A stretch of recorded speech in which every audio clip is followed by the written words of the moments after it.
अस्सलाम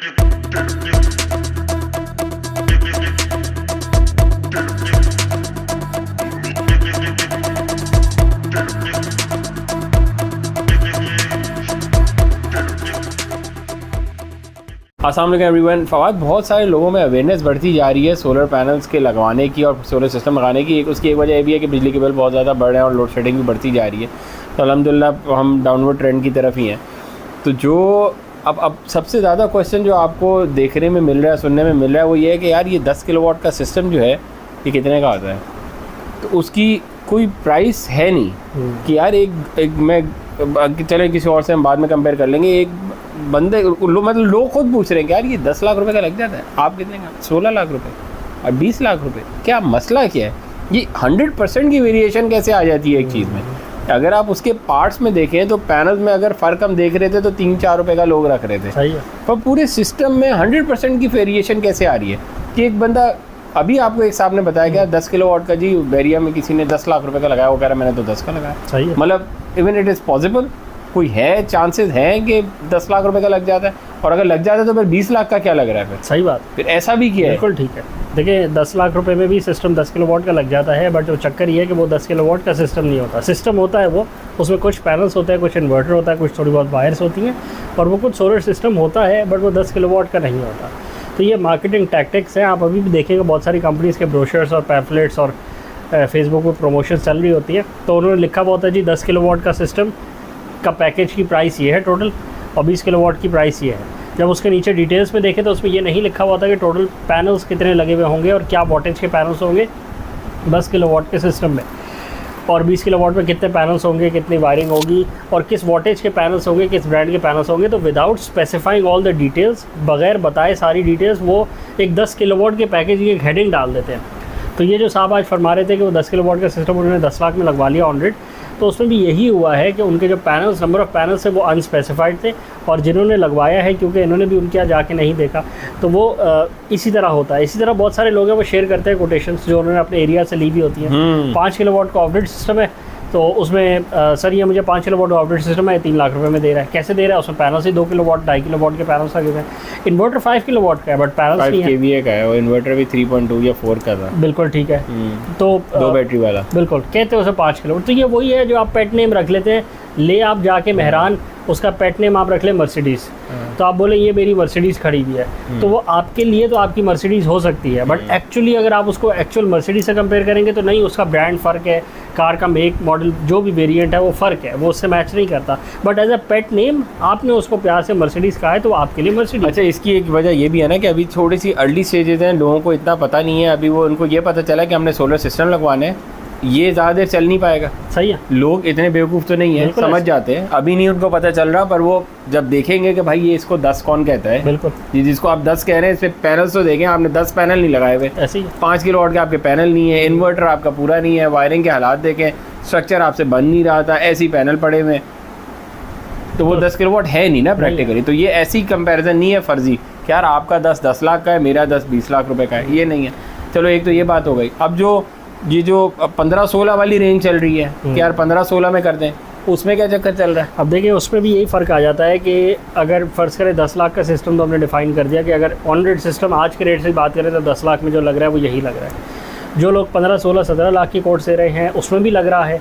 उसमें अगेन फ़र्क आ जाता है कि जो एलिवेटेड स्ट्रक्चर है उसकी कॉस्ट और आपके L2 स्टैंड की कॉस्ट में ही अच्छा खासा 2-2.5 लाख रुपए का फ़र्क आ जाता है। उसके अलावा अगर क्लास का पैनल लगता है विदाउट अगर आप 19 पैनल 550 वॉट के दोनों लगा लें फ़र्ज़ करें, 16 लाख वाला भी लगाए और 20 लाख वाला भी लगाए या 19 लाख वाला भी लगाए, तो पहले उसमें 2-2.5 लाख का फ़र्क आ गया आपके स्ट्रक्चर का।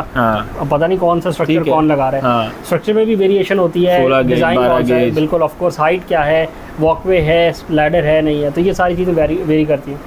उसके बाद फिर आ जाता है कि जो सोलर पैनल्स हैं 19 पैनल्स दोनों ने लगाए 550 के, वेरीफाइड किसके हैं, डॉक्यूमेंट्स किसके साथ है, जेन्युइन किसके हैं, ब्रांड न्यू किसके हैं, सी ग्रेड किसका है, ए ग्रेड किसका है, ये फ़र्क आ जाता है। तो उसी के फ़र्क में आपका कोई 1.5 लाख रुपए का फ़र्क आ जाता है। ये आता है प्राइस में फ़र्क, बाकी एक्चुअली उसकी जो कॉस्ट होती है तो उससे बहुत कम होती है। सी ग्रेड पैनल की कॉस्ट बहुत कम होती है क्योंकि वो कचरा रिजेक्टेड सामान होता है, बट कस्टमर को जो फ़र्क दिख रहा होता है एट दी एंड, क्योंकि आज भी सी ग्रेड सामान जो बेच रहे हैं वो बहुत सस्ता नहीं बेच रहे। अगर एक्चुअल पैनल का वॉट 79 रुपीज़ का है तो सी ग्रेड वाले 76 77 का बेच रहे होते हैं, ताकि मार्केटिंग टैक्टिक्स से लोग समझ ना पाए। लोगों को लगता है यार ये मुझे सस्ता दे रहा है, इसका माल 2 नंबर नहीं है, बट ये मुझे सस्ता दे रहा है, चलो इससे ले लेता हूँ। अगर वो 50 रुपये का दे तो आपके अलार्म्स बजने शुरू हो जाते हैं कि तो जनरली इसमें कोई मसला होगा। तो ये एक टैक्टिक और है। उसके बाद इन्वर्टर की वैरायटी आई थी। इन्वर्टर में बहुत सारी ब्रांड्स हैं, जोनर्जी, होपविंड, ग्रोवॉट, चेंट, नॉक्स, SMA, फ्रोनियस, और उसके अलावा एक अच्छे से अच्छा भी है, हल्के से हल्का भी है। बिल्कुल मेड इन चाइना में बिल्कुल थर्ड क्लास भी है, मेड इन चाइना में नॉर्मल भी है, मेड इन चाइना में टॉप टियर क्वालिटी भी है, फिर मेड इन जर्मनी में है, फिर made in Austria, made in Europe में आप चले जाएँ तो बहुत सारी वैरायटी है। सब 10 किलोवाट के इन्वर्टर हैं। किसी ने 10 से ज़्यादा 11वां यूनिट नहीं बना देना आपको, बट जो उसकी आफ्टर सेल्स है, जो उसकी लाइफ है, जो प्रोडक्ट की बिल्ड क्वालिटी है, ये सब वेरी करता है। अगर आप एक यूरोपियन इन्वर्टर लगवाते हैं वर्सेस चाइनीज़ इन्वर्टर तो बिल्ड क्वालिटी में वही फ़र्क आ जाता है, क्योंकि जो कंपोनेंट्स होते हैं उसकी क्वालिटी में फ़र्क आया था। उसके बाद फिर उसकी प्राइसिंग में भी फ़र्क आता है। 10 किलोवाट का ऑन-ग्रिड इन्वर्टर आज भी अगर आप स्मगल हुआ हुआ ले लेंगे, होगा ब्रांड न्यू, स्मगल हुआ हुआ होगा, 2 लाख के आसपास ही मिल जाएगा आपको, बिल्कुल थर्ड क्लास ब्रांड का मिल जाएगा। उससे 10-20 हज़ार रुपये भी सस्ता मिल जाएगा। उस पर जो भी टैक्सेस वगैरह हैं और जो भी उसके शिपिंग चार्जेस वो सब बचाए हुए होते हैं। बट वो मिसाइल स्मगल के अलावा भी हम बात करें, जो सबसे चाइनीज़ ही सबसे लो टियर के इन्वर्टर्स अगर आप लगाते हैं तो लाख रुपए का फ़र्क आ जाता है इन्वर्टर में। ऑफ कोर्स 1.5 लाख का आपका वहाँ फ़र्क आ गया, लाख रुपए का आपका यहाँ फ़र्क आ गया। अब आगे चले, अच्छा अगर आप टॉप के चाइनीज़ लगा लें फिर तो 3-4 लाख रुपए का फ़र्क आ जाता है पोर्ट में, सिर्फ इन्वर्टर में ही, वही 10 किलोवाट में। तो यही बहुत बड़ी वेरिएशन है। फिर आगे हैं, अगर स्ट्रक्चर आप 16 गेज पे खेल रहे हैं, 14 गेज पे खेल रहे हैं, 12 पे खेल रहे हैं, एलिवेशन क्या 10 पे खेल रहे हैं, फिर एलिवेशन 10 फीट है या 2 फीट पे चल रही है, पाइप का स्ट्रक्चर बना रहे हैं स्क्वायर पाइप का या फिर आप राउंड पाइप का बना रहे हैं, ऊपर एच बीम लगा रहे हैं, गटर लगा रहे हैं, क्या कर रहे हैं, ये बहुत सारी इसी में ठीक ठाक लाख 1.25 लाख रुपए का फ़र्क आ जाएगा। बिल्कुल ऐसी है। ब्रेकर्स 300 रुपये के भी हैं, 6,000-8,000 रुपये का भी एक है। SPD जेनवन जो है वो 25,000-30,000 रुपये की भी है, 5-6 हज़ार रुपये वाली भी है। वो DB बॉक्स के पैसों में जो है आप डबल से ट्रिपल का आपका फ़र्क आ जाता है। आपने देखे हैं लोग DB बॉक्स से लगाते हैं, प्लास्टिक के 600-600 रुपये वाले बॉक्स होते हैं, उसमें सिलेक्टर लगा के बोलते हैं ये सिस्टम हो गया। सिस्टम की कॉस्ट है 30 लाख रुपये, उस पर जो DB बॉक्स लगा है प्लास्टिक का सिलेक्टर के लिए वो 600 रुपये वाला लगा। इस पर ठीक है, अब ये सारी कॉस्ट से इससे ज़्यादा का फ़र्क आ गया ना। ये जो हमने आपको बताया कि 15-16 वाली एक रेंज चल रही है, एक 19-20 वाली रेंज चल रही है, एक 10 वाली रेंज चल रही है, बिल्कुल तीनों इसी में ही 5-5 के फ़र्क आ गए। अब कस्टमर ने किसको चूज़ किया है, जिस चीज़ को वो चूज़ कर रहा है उसको वही चीज़ ही मिलेगी, वही मिलेगी। ठीक है, 10 वाले में 20 की चीज़ तो नहीं मिलेगी ना, नहीं मिल सकती ना। अगर आप अब कस्टमर ने चूज़ करना है कि जिन लोगों से मैं लगवा रहा हूँ अगर वो 20 की कोटेशन दे रहे हैं तो मुझे वो टॉप क्वालिटी सामान देते हैं कि नहीं देते। एक रफ फिगर हमने बताई है कि जो टॉप नॉच की प्राइस चल रही है उसमें टॉप नॉच सामान भी मुझे मिल रहा है, या सिर्फ वो प्राइस ही ले रहे हैं। सही है, अगर सिर्फ प्राइस लिए बैठेगा और सामान वो आपको उसने हल्का वाला लगा दिया तो फिर तो डबल नुकसान हो गया। बिल्कुल, ये अब कस्टमर ने ढूंढना है ना कि वो जो मुझसे प्राइस अच्छी ले रहा है अब वो मुझे सामान अच्छा देगा, वो मुझे आफ्टर सेल्स अच्छी देगा। अगर आपको लग रहा है गो फॉर इट, अगर आपको लग रहा है कि वो भी नहीं देगा फिर आपको और ढूंढना पड़ेगा बंदा। अच्छा देखिए, ये भी है कि ज़रूरी नहीं है कि हर बंदा अफोर्ड करे और हर बंदे की रिक्वायरमेंट हो कि मुझे अच्छी चीज़ लगे। आप बैल मुझे मार वाली सिचुएशन होती है ना, कुछ लोगों की कंसिड्रेशन होती है कि यार बस हल्का फुल्का लगा देते हैं, चला तो चला, नहीं चला तो नहीं चला। तो जिस बंदे की ये अप्रोच है फिर वो कम से कम सस्ते से सस्ते वाला सामान लगवा ले, क्योंकि उसको गर्ज नहीं है कि वो चीज़ चले कि ना चले, सारे पैसे ही ज़ाया होंगे ना। देखिए हर बंदे की एक रिक्वायरमेंट होती है ना, किसी की रिक्वायरमेंट है मुझे बिल्कुल हल्का सामान लगा दो ताकि सस्ते में लगा ले। ऑफकोर्स देखिए वो जो परेशानी है वो इनहेरेंट है, चीज़ के ना चलने की फ्रीक्वेंसी बहुत हाई हो जाती है जब आप बहुत लो क्वालिटी पार्ट्स के पीछे जाते हैं। तो वो बिल्ट इन है, उसमें वो कोई अजूबा बात नहीं है, वो छुपी हुई बात नहीं है, वो उस बंदे के ज़हन में साथ ही होनी चाहिए। जब वो बोलता है कि मुझे सबसे सस्ता सामान लगाना है तो उसको पता होना चाहिए बिल्ट इन है। जो बंदा बोलता है मीडियोकर सामान चाहिए वो मीडियोकर प्राइसिंग देख ले, मीडियोकर कोटेशन को देखे, और जिसको हाई एंड सामान चाहिए, हाई एंड क्वालिटी चाहिए, वो हाई एंड की प्राइस पे करेगा, बट हाई एंड क्वालिटी के साथ जो बेनिफिट्स मिलेंगे वो भी उसी को मिलेंगे। कस्टमर के ऊपर है कि वो कोटेशंस को जब एनालाइज़ करे, जब वो मैच करे तो वो फिर हर एक कंपोनेंट को मैच करे कि मुझे लग क्या रहा है, क्या पार्ट्स हैं।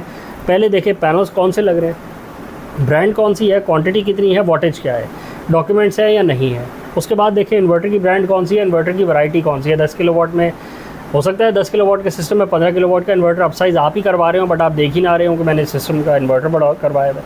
तीसरा आप देखेंगे स्ट्रक्चर आपका कौन सा है, L2 है या एलिवेटेड है, L2 में कौन से गेज के पाइप्स हैं, मटेरियल कौन सा है, MS है, GI है, SS है, क्या मटेरियल क्या आपका। एलिवेटेड है तो उसमें क्या है, उसकी क्या डायनेमिक्स है, क्या हाइट है, क्या मटेरियल यूज़ हो रहा है, क्या गेज है, क्या डायमेंशंस है, सिस्टम से बड़ा लग रहा है स्ट्रक्चर या छोटा लग रहा है, वॉकवे है, लैडर है, मतलब एक्सेसरीज़ कुछ है कि नहीं है।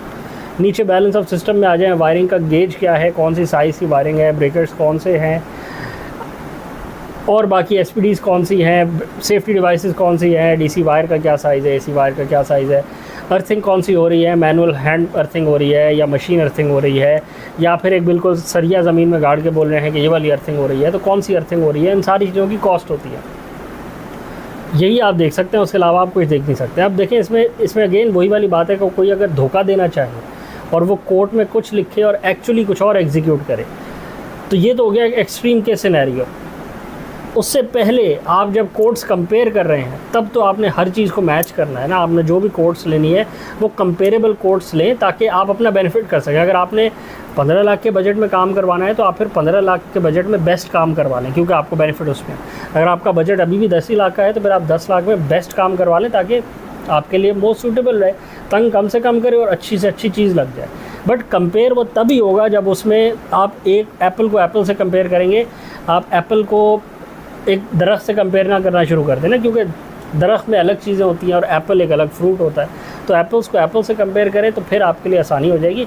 आप अपना बजट डिफ़ाइन करें एज अ कस्टमर और उसमें बेहतरीन चीज़ लगवाएं, क्योंकि हल्की चीज़ आपकी प्रायोरिटी हो सकती है, पैसे बचाने की प्रायोरिटी आपकी हो सकती है, बट वही आपके वाली बात है। कोई भी बंदा ये चाहता नहीं होता कि मेरी चीज़ बाद में मुझे तंग करे। प्रायोरिटी ये होती है कि सस्ती से सस्ती लग जाए, but back of the mind में होता है कि हाँ यार ये भी चली जाएगी। तो वो थोड़ा सा रियलिटी में ऐसा नहीं, यहाँ कॉन्फ्लिक्ट आ जाता है। आपका जोर सारा निकल रहा होता है सस्ते के ऊपर, क्योंकि वो तो आप बार्गेन कर सकते हैं ना, आपको तरीका आता है। बट आप एप्पल्स को एप्पल से कंपेयर नहीं करते, वहाँ नुकसान कस्टमर का ही होता है। वो कंपेयर करे कोर्ट्स को, बजट अपना सेट कर ले कि ये मेरा ऊपर थ्रेशोल्ड है, मैंने इस ऊपर नहीं जाना। उस थ्रेशोल्ड के अंडर क्वालिटी करवा ले, मैक्सिमम क्वालिटी करवा ले, 50 जगह से कोटेशन ले और सब चीज़ों को कंपेयर करेंगे मुझे सबसे ज़्यादा वैल्यू फॉर मनी किस में मिल रही है। ये तो हो गई सिस्टम चॉइस और उसके बाद एग्जीक्यूशन की। अब इसमें एक और कॉम्पोनेंट आया था, सिस्टम लग गया है, अब खुदा ना खासा सिस्टम में कोई फॉल्ट आ गया है। मेजॉरिटी ये प्रॉब्लम है, बिल्कुल मेजॉरिटी कस्टमर का ये प्रॉब्लम है। उसमें बड़ी से बड़ी कंपनी हो या छोटी से छोटी कंपनी हो, अक्रॉस द बोर्ड जो मसला कस्टमर्स को आता है वो यही आता है कि मैंने जिससे लगवाया है, लगवाने के बाद मैं फ़ोन कर रहा हूँ, फॉल्ट आ गया है, कोई सुन नहीं रहा। किसी का हाइब्रिड है सिस्टम तो लाइट गई, सिस्टम ट्रिप हो गया है तो घर की लाइटें बंद है, सब चीज़ें ऑफ है। ऑनरेड सिस्टम है तो वो काम ही नहीं कर रहा तो भी कोई नहीं सुन रहा। इन्वर्टर में मेल फंक्शन आ गया है या कोई और इशू है तो कोई सुन नहीं रहा। इसका क्या हल है? मुश्किल हल है। आप ही को एज अ कस्टमर खुद जज करना है कि जिस बंदे के पास मैं जा रहा हूँ ये आगे मुझे सर्विस दे पाएगा या नहीं दे पाएगा। आप ऑनलाइन रिव्यूज़ देखें, आप देखें मार्केट में उसकी वैल्यू क्या है, लोग उसके बारे में क्या कह रहे हैं, जिन्होंने लगवाया है वो उसके बारे में क्या कह रहे हैं, रिकमेंडेशन ले लोगों से, क्या काम करता है, किस तरह के आफ्टर सर्विस है इनकी। क्योंकि कंपनीज की आफ्टर सेल सर्विस नहीं है यहाँ पे, तो उसको कुछ समझते ही नहीं है। यहाँ पे समझते हैं कि सेल्समैन का काम सिर्फ यही है कि उसने सेल करके आनी है और उसको उसका कमीशन मिल जाना, उसके बाद उसने फ़ोन ही नहीं उठाना। सही। तो जिस आप रिटेंशन रेट तो देखिए आपके पास कितनी कॉल्स आ रही हैं, कितनी क्लाइंटल वो है जो सब बड़ी बड़ी कंपनियों से लगवा चुके हैं, तो फिर दोबारा क्यों नहीं जा रहा? सही। अगर इतना अच्छा मैंने काम किया है तो वो मेरे पास दोबारा क्यों नहीं, कस्टमर रुक क्यों नहीं रहा? वो कस्टमर तो हाथ से जाए जा रहा है। कस्टमर को दोबारा नए सिरे से ढूंढना पड़ रहा है कि यार अब मैंने जो 10 लगवाया था मुझे 10 और लगवाना है, तो उसके लिए अब मैं नई कंपनी ढूंढता हूँ। ऐसा क्यों हो रहा है? वो उसी के पास क्यों नहीं जा रहा? अच्छा, ये पाकिस्तान में ना ये एक नॉर्मल ट्रेंड है। एक्सपेक्टेशन तो बंदे की होती है कि चलो एक ब्रांड न्यू स्फीयर है, एक ब्रांड न्यू फील्ड है कि एनर्जी सेक्टर में होम यूज़र के साथ लिंक जो है वो नए बन रहे हैं ना हर कंपनी के। बट जो इसमें ऑपरेशन मोडस ऑपरेंडी है वो वही पुराना ही है, पुराना ही तरीक़ेकार है। जो आपने कहा है कि सेलमैन का काम है सेल पकड़ना, पैसे पकड़ना, डील एग्जीक्यूट करवाना, उसके बाद सेलमैन ने अगले घर पे जाना है, पिछले वाले का नंबर ब्लॉक कर देना उसने, क्योंकि उसको कमीशन नहीं मिल रहा तो खत्म हो गया। बिल्कुल। और जिसका उसने लगवा के दिया उसको उससे कोई गर्ज नहीं था कि वो सिस्टम उसके लिए एप्लीकेबल भी था कि नहीं था। तो उसने जब गलत सिस्टम भी लगवा दिया तो वो दोबारा फ़ोन क्यों उठाएगा? अब इसमें भी यही है कि जैसे बाकी सारी फील्ड में यही है कि कस्टमर सर्विस इस मुल्क में ज़ीरो, नील बटा नील है। इस फील्ड में भी जो भी काम कर रहे हैं, बेशक वो दुकान खोल के बैठा हुआ सुराब गोड पे या सदर में या किसी और मोहल्ले में, या वो बेशक किसी और तरीके से काम कर रहे हों, या वो बहुत बड़ी कंपनी हो, बड़े से बड़ा नाम है पाकिस्तान का, वो सब एक ही तरीके का काम करने का कि सेल्स बेस्ड अप्रोच है। सही बात है। जितनी ज़्यादा सेलें नई सेल्स आएंगी हम उतने ज़्यादा चलते रहेंगे। आफ्टर सेल्स का कोई मसला ही नहीं। पुराने कस्टमर को सेल में कन्वर्ट करने का तो किसी को काम आता ही नहीं है यहाँ, क्योंकि नए बंदे को घेरना बड़ा आसान होता है। आप चीज़ें दिखा के घेर लेते पता ही नहीं ना आपका, आप बड़ी कंपनी दिखा के घेर लेते हैं, आप नहीं ऑफिस दिखा के वहाँ को 10 पैनल रख के लाइटें वाइटें जला के यही गिरता है ना, यहाँ से यही गिरता है बिल्कुल। और किसी तरह नहीं घेरने की जरूरत नहीं। कमर्शियल बड़ा सा चलवा दें किसी एक्टर से, एक वो तरीका घेरने का। तो ये सारे तरीके हैं लोगों को घेरने के। बट अगर आपने किसी को आफ्टर सेल्स दे के उसको कोशिश करनी है कि अगर एक बंदे ने फर्ज करें आज सिस्टम लगवाया और वो चाहता तो नहीं है, 5 साल बाद उसको नौबत आती है कि मुझे सिस्टम को 10 किलोवाट है, इसको 15 किलोवाट करवाना है। 5 साल नहीं सर, यहाँ एक साल में नौबतें पहुंच रही हैं। अब वो जो 6 महीने में नौबतें पहुंच रही हैं। बट आप फर्ज करें ना, वर्स्ट केस चलें आप 6 महीने भी ले लें ना, साल ले लें, तो आज सिस्टम लगा, अब साल बाद किसी को उसको अपसाइज करवाना है, तो अब जिस दिन लगा उस दिन से अगले साल तक तो आपको उसकी कॉल उठानी पड़ेगी ना, उसके जो मसाइल हैं उसको सॉल्व करना पड़ेगा। नहीं, ये तो आप कह रहे हैं ना कि करना पड़ेगा ना, यही तो नहीं कर रहे ना। अगर आप वो करेंगे ही तो आप पुराने कस्टमर को कन्वर्ट करेंगे इन अ कंटिन्यूअस सेल। यही बात है, ये यहाँ पे कोई करने को राजी नहीं है।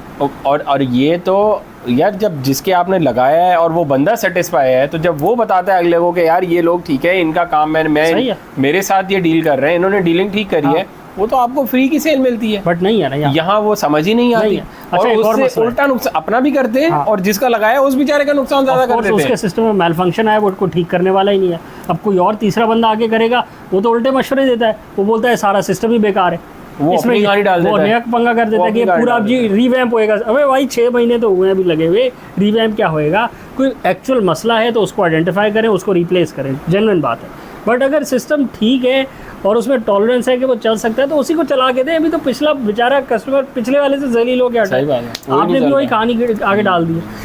तीसरी बात, एक और वजह भी है कि जो वापस से फ़ोन नहीं उठाते या कस्टमर सर्विस नहीं देते, उसकी एक वजह इनकॉम्पिटेंस भी है और उसकी एक और वजह नेग्लिजेंस भी है। ये भी है कि जब आपने सिस्टम सही डिज़ाइन नहीं किया होता ना, तो फिर आप अगले का फ़ोन नहीं उठाते कि आपको पता है उसमें फटना ही फटना है या उसमें फेलियर आना है।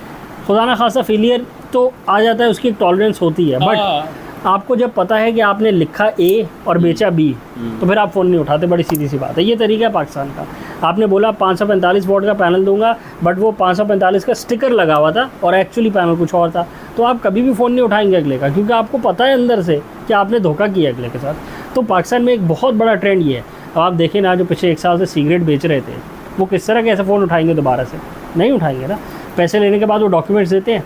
नहीं देते। कहाँ देते हैं? अभी तक पहले देते हैं, अभी तक नहीं दे रहे। पैनल्स देने से पहले बात होती है डॉक्यूमेंट्स मिलेंगे, पैसे दे दें, पैनल्स लोगों के घरों पे भिजवा रहे हैं और उसके बाद पेमेंट 50% पेमेंट पे भी बोलते हैं कि डॉक्यूमेंट सब नहीं है, क्योंकि पता है पैसे तो हम निकलवा लेंगे, पैसे तो नहीं किसी के रुकते, डॉक्यूमेंट्स फिर नहीं देते।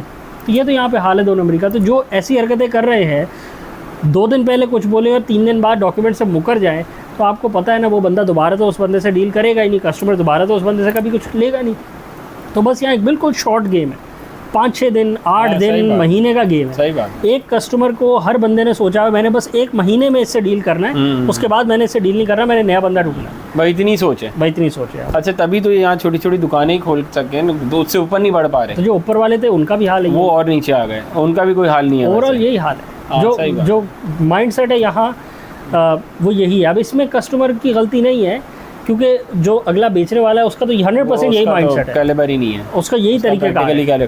पर ऑन दी अदर हैंड अगर कस्टमर भी बहुत ज़्यादा फोर्स करता है ना प्राइस के ऊपर, तो दुकानदार भी फिर हल निकाल लेते हैं, वो भी निकालता है, क्योंकि उसको कोई है ही नहीं दिल से तो सोचा कि सिस्टम अच्छा लगना चाहिए, मेरा सिस्टम है, वो अपना समझे उस सिस्टम को ऐसे कि मैंने लगाया है, मेरी इज्जत है, मुझे लोग बोलेंगे कि यार इस बंदे ने सिस्टम लगाया है, को 10 लोग आगे देखेंगे, वो बताएगा कि सर मैंने इनसे, ऐसा कुछ है ही नहीं। ऐसा कुछ तो कोई बात नहीं, कम करना है, 15 लाख करना है, 14 लाख करना है, मैं वो कर देता हूँ, मैं तो हो जाए 13.5, चलो 13.5 में डालना है यार, इसकी वो वाले कम कर देना, यहाँ से तार कम कर लेना, वहाँ से ब्रेकर हल्का कर देना, कोई इशू ही नहीं है, थोड़ा गेज हल्का कर लेना, कर लो। क्या आप बोलेंगे 20 एम्पेयर वाला ब्रेकर 300 वाला लगा दें, आप बता देंगे यार ये 500 वाला है, नहीं बता सकते ना यार, पैसे तो उसने कम कर लेने, जेब से तो वो लगाने वाला नहीं है, ऐसे ही है। तो अब फायदा नुकसान किसका हुआ? और नुकसान भी तो फिर कस्टमर का हो गया ना। उसकी 100% अप्रोच यही थी कि मैंने बस इनसे इसी दफा डील करना है। तो देखो कस्टमर ने भी तो उसको फोर्स किया ना, ये तो 2 वे भी तो चल रहा है ना थोड़ा, दोनों का। वो तो महान है ही है ना, वो तो दुकान वाले तो माशाल्लाह महान है कि यार मैं तो घेरना है किसी तरह, और उधर से भी प्रेशर फजूल का, और कम कर लो और कम कर। यार ये अच्छा, वो चीज़ें नहीं है ना, असल में आता ही है ना कस्टमर को। अब उसके बाद यही तो एक लेवरेज है, वो यही ये लेवरेज भी तो उसको कोई फायदा नहीं दे पा रही है, ये उल्टा और फंस रहा है वो कि पैसे भी दे दिए। यार आप टोटल देख लें, आप ज़्यादा से क्या कम करवा लेंगे, 1-2 लाख कम करा लेंगे आप, 17-18 लाख रुपए 20 लाख तो दे ही रहे हैं ना, तो वो आपने पूरे जेपटी में डाल दिए। बस उसका यही हल है, एज अ कस्टमर 10-15-20 कोट्स लें और एप्पल टू एप्पल कंपेयर करें उसे, और फिर जो आप अपने बजट के अंदर रह के मैक्सिमम अच्छी चीज़ लगवा सकते हैं वो लगवा लें। अब हो सकता है अगले का बजट ही 13 लाख का हो, तो फिर वो 13 लाख में जो चीज़ पैनल्स कम करा लें, आप बोले यार मुझे स्ट्रक्चर नहीं बनाओ, बाय चॉइस करवाएं, आपकी चॉइस से होने चाहिए। ये नहीं कि आपको आपके दिमाग में लग 10 किलोवाट रहा है और पैनल लगना 6 किलोवाट के लग रहे हो, आपकी चॉइस होनी चाहिए, आपको पता होना चाहिए क्या हो रहा है, फिर तो देन यू आर फाइन ना। फिर तो आपने बाय चॉइस 13 लाख का सिस्टम लगवाया है, आप अपनी मर्जी से बोले ये चीज़ इतनी कम कर दो ताकि मेरे बजट में आ जाए, बिल्कुल कोई इशू नहीं है। उसमें देखें आपके साथ धोखा भी नहीं होगा, दुकान वाले को डाल देंगे वो चीज़ पूरी कर देगा आपको खुशी खुशी कि यार इसको पूरे पैनल कर देते हैं, ऐसी जगहों से कम कर देगा पता ही नहीं चलेगा, सी रेट लगा देगा, तो फिर आप क्या करेंगे, जितना लगा है वो सारा ही 2 नंबर है, यही मतलब ठीक है। मेरे ख्याल है वीडियो को रैप अप करते हैं आज के लिए। चैनल को लाइक करें, सब्सक्राइब करें, ज़्यादा से ज़्यादा शेयर करें, और आप बताएं आपकी नज़र में ये जो आफ्टर सेल्स का मसला है ये क्यों है, इसमें कस्टमर रिस्पॉन्सिबल है, कस्टमर का कितना पार्ट है इसमें, और जो वेंडर है उसका कितना पार्ट है कि वो आफ्टर सेल्स उसे देनी भी नहीं आती, वो देना चाहता भी नहीं है, वो क्यों नहीं देना चाहता, और अगर वो दे देता है तो उसको क्या मसला आता है, क्यों वो नहीं देता, और उसको किस तरह आप फोर्स कर सकते हैं। फोर्स तो आप क्या करेंगे एज अ कस्टमर, तो आप यही फोर्स नहीं कर पाते कि वो डॉक्यूमेंट्स आपको दे दे। आप कैसे इंश्योर करेंगे कि आपने जो सर्विस अवेल करी है उसमें आपको आफ्टर सेल्स मिल जाए एज एन इंडिविजुअल। तो इस पर हाईलाइट करें और कमेंट्स में बताएं आपके ख्याल में कैसे है। Thank you.